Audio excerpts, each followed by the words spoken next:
మొన్న మధ్యనే మనం మాట్లాడుకున్నాం, ఏదైతే వాహన విక్రయాలు తగ్గే అవకాశం ఉంటుంది జిఎస్టీలో తగ్గబోతున్నాయని తెలిసినప్పుడు అన్నటువంటిది. ఇప్పుడు అదే జరిగింది.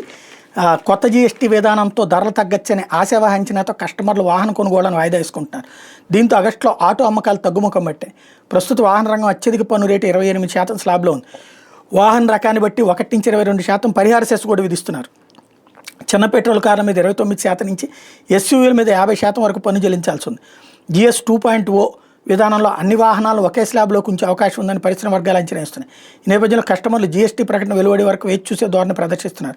మారుతి సుజుకి దేశీయంగా ఆగస్టులో 1,31,278 ప్యాసింజర్ వాహనాలు విక్రయించింది. గతేడాది ఆగస్టులో అమ్ముడైన 1,43,075 వాహనాలతో పోలిస్తే 8% తక్కువ. ఎగుమతులతో మొత్తం అమ్మకాలు 1,80,683 యూనిట్లుగా నమోదయ్యాయి. జీఎస్టీ సంస్కరణ ఆటో పరిశ్రమ మీద సానుకూల ప్రభావం చూపుతుంది. ఏదైనా మంచి ఫలితం దక్కాలంటే ముందుగా కష్టాన్ని భరించాలి. అందుకే ఆగస్టు నెలలో డీలర్ల సరఫరా తగ్గింది. జీఎస్టీ ప్రకటన తర్వాత పరిస్థితి మారుతుంది. మా వద్ద 1.5 లక్షల వాహన ఆర్డర్లు పెండింగ్లో ఉన్నాయి.